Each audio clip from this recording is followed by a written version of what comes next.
So I mentioned swapping strategies. So what is a path? A path under the hood is really a repeater chain, right? We have end nodes and we have some repeaters in the middle that are responsible for doing swapping and kind of gluing together the local entanglements to generate long distance. There are different ways we can do this in a repeater chain. So we consider different swapping strategies.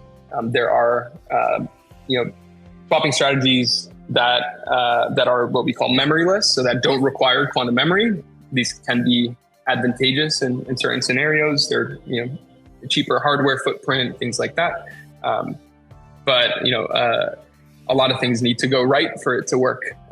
All entanglements need to be created at the same time, and all the swaps need to be successful at the same time in order to establish end-to-end entanglement. When it works, it's great. You get great fidelity of your entanglement, but it doesn't work that often because you don't have memory. You need things to happen, at the same time and all be successful. The most popular and well-studied one is what we called asynchronous swapping. So the idea here is that there's some schedule or some set of rules that tell the nodes of the repeaters when they can do their swaps. So here are some examples, in A, B, and D here, where there are different orders in which these repeaters can do the swaps. So in the top one, we have repeater B doing the swap first, and then repeater C, and then repeater D, etc.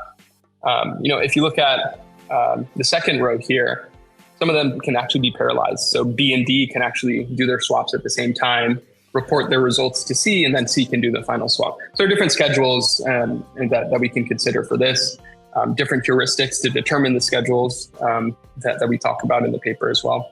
And then opportunistic is where it's not like a predetermined schedule, nor is it like a fully parallelized synchronous approach. And opportunistic, and sometimes called as soon as possible, the repeaters act somewhat independently. So as soon as they have the resources they need, go ahead and do your swap. Don't wait on anyone. And there are pros and cons to all of these.